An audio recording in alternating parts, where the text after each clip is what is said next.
Welcome to the latest edition of Missed Fists, where we shine a light on fights from across the globe that may have been overlooked in these hectic times where it seems like there's an MMA show every other day.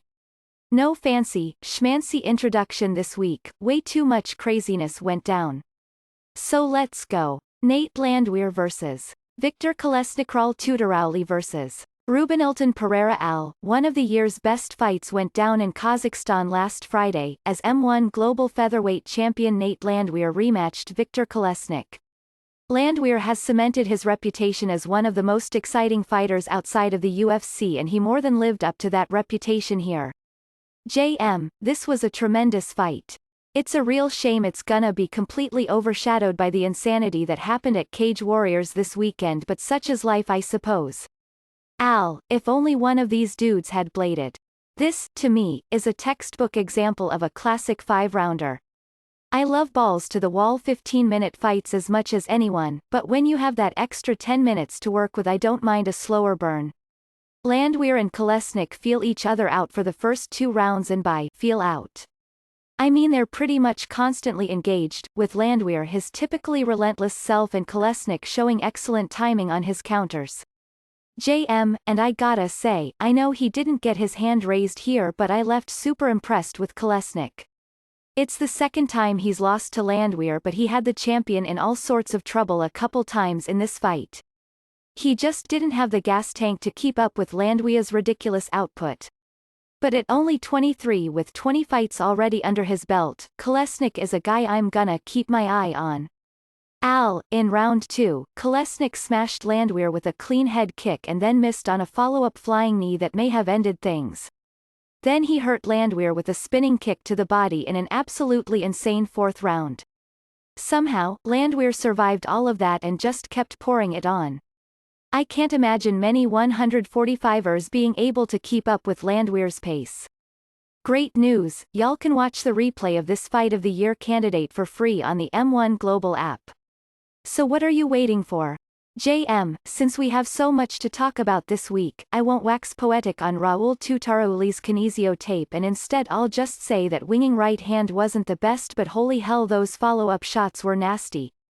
Coffin nails, as you would say. But the real slaying is being done by bantamweight Sergey Morozov, who showed out after defeating Alexander Osatrov to capture a vacant title. What, you telling me you think that outfit is better than some generic black shorts with the Kazakhstan flag somewhere hidden on them? Nicholas Dalby vs. Ross Houston. Samir Fadine vs. Sam Creasy. Mads Burnell vs. Dean Truman. Cage Warriors 106, available on UFC Fight Pass, was comprehensively covered by the main man Pete C. Carroll over the weekend, but there was no way we were going to miss out on what was almost a real-life version of Jed Meshu's slip-and-slide MMA trademark, the origins of which were previously discussed here. For those who missed it, interim champion Nicholas Dalby was fighting welterweight champion Ross Houston in a unification bout on Saturday in London, and the action was called off due to both men bleeding profusely, Dalby from a cut, Houston from a busted nose, and the vinyl mat being deemed unsafe to compete on after it was drenched in plasma. Mark Goddard is officially the fun police. This was actual slip-and-slide MMA, albeit a disgusting horror movie version of it, and he just had to go and kill the vibe with his reason and safety. This is actually the craziest thing I've ever seen in MMA and the most disgusting. Dead serious, I bet Dalby and Houston are still finding caked-up blood on them in places. Barf. That was the headliner of a card that featured 6 title fights, including this flyweight title bout between Samir Fadine and Sam Creasy. Fadine was a huge underdog going into this one, so him catching Creasy and putting him away was great. The celebration afterwards, not so much. I won't lie, I forgot that other fights happened at Cage Warriors, what with the main event turning into The Shining, but I'm happy to be reminded, especially given Fadine's tremendous post-fight celebration. Look at that tremendous technique. I haven't laughed so hard in ages, and I needed a laugh after reliving MMA Carey just now. Safe to say Fadine won't be making an Olympic gymnastics team anytime soon. More importantly, let's talk about the true hero of the weekend, Mads Burnell. That was Burnell's 2nd straight Japanese necktie and 4th one overall. He also has a few Anaconda and Bravo chokes on his resume. In other words, Mads Burnell is the exact type of weirdo specialist I adore in MMA. Like Tony Ferguson without the capital letters to start every word he ever tweets for some unknown seeking reason.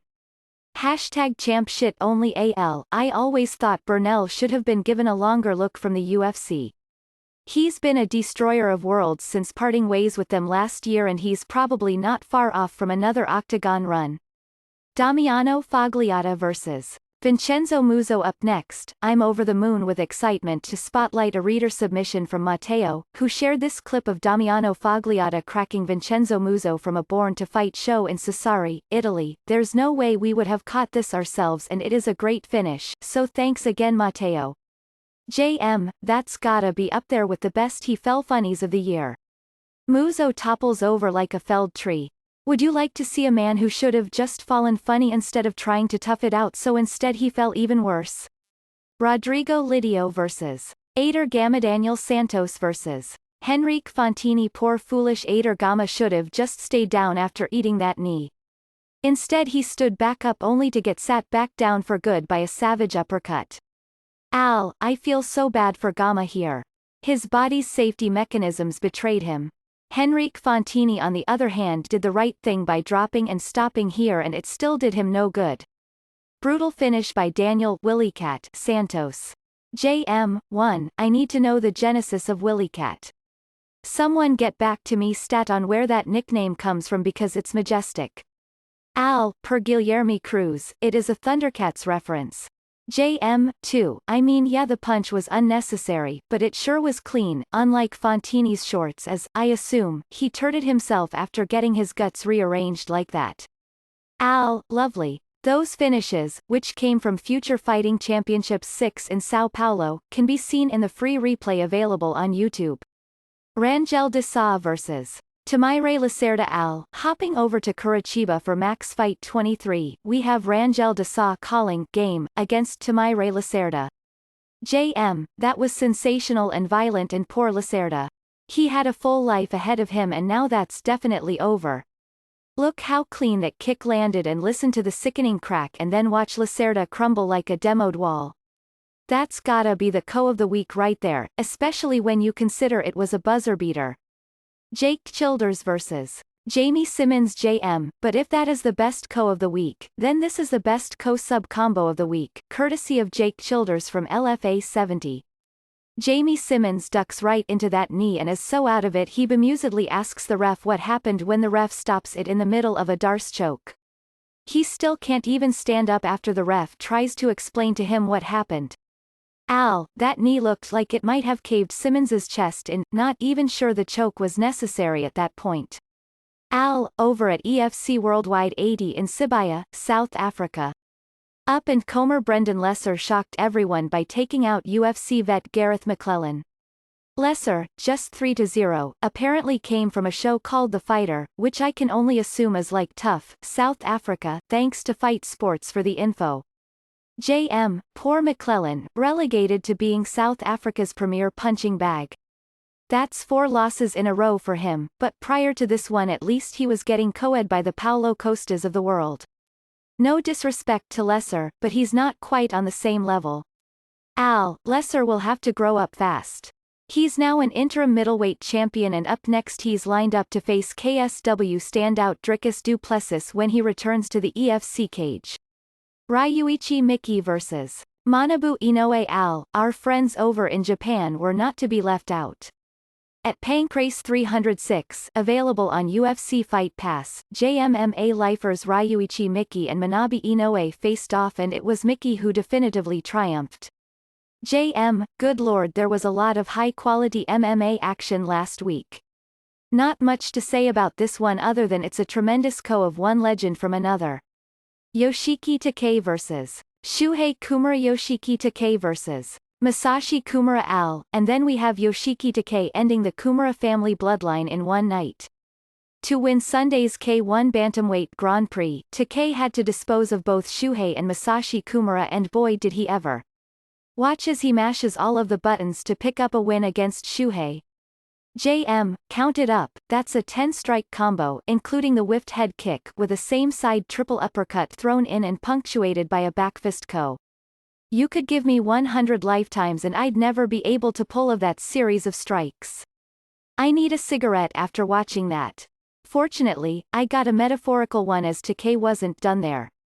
In the finals he went on to casually murder Shuhei's brother just moments after getting cheap-shotted. I know we always say you should cheat, but maybe we should amend that to saying cheat unless it's against someone who will immediately and murderously take it out on you. Al, that segues perfectly into our closing segment. That's right, it's everyone's favorite game show, Who F***ed up better?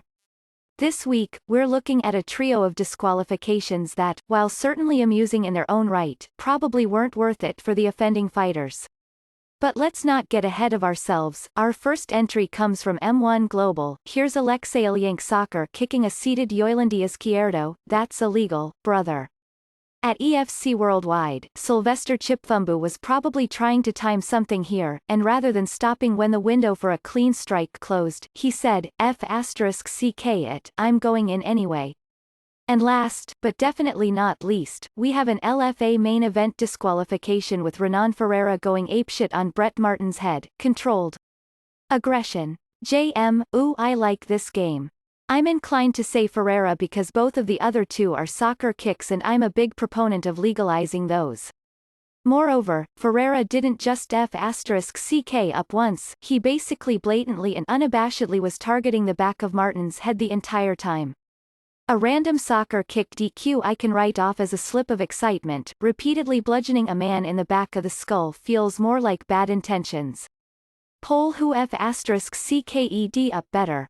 0% Alexei Olenko 0 votes, 0% Sylvester Chipfumbu 0 votes, 0% Renan Ferreira 0 votes, 0 votes total vote. Now the call-up Al, cheers to two-time Missed Fists featuring Nohilin Hernandez for getting a short notice 1 week, call-up to fight Marlon Vera at UFC 239 this Saturday. He's been putting in work just below the UFC level for a couple of years now and he'll be a fine addition to the often underappreciated bantamweight division. JM, good for Hernandez getting the call up. It's unfortunate for him he'll be facing Chito Vera on 4 days' notice, but what's that they always say, the best ability is availability? And considering the high-action style he's brought to bear before, his scrap with Chito could be fun while it lasts. Poll what was the most memorable Missed Fists moment this week? 0% Nate Landwehr vs. Viktor Kolesnik 2 0 votes, 0% the Nicholas Dalby Ross Houston blood slide 0 votes, 0% Damiano Fogliatta's face plant co 0 votes, 0% Brendan Lesser upsets Gareth McClellan 0 votes, 0% Yoshiki Takei ends the Kumara brothers 0 votes, 0% other leave comment below 0 votes, 0 votes total vote. Now if you know of a recent fight or event that you think may have been overlooked or a promotion that could use some attention, please let us know on Twitter at JettyMeshu and at AlexanderClee using the hashtag #MissedFists.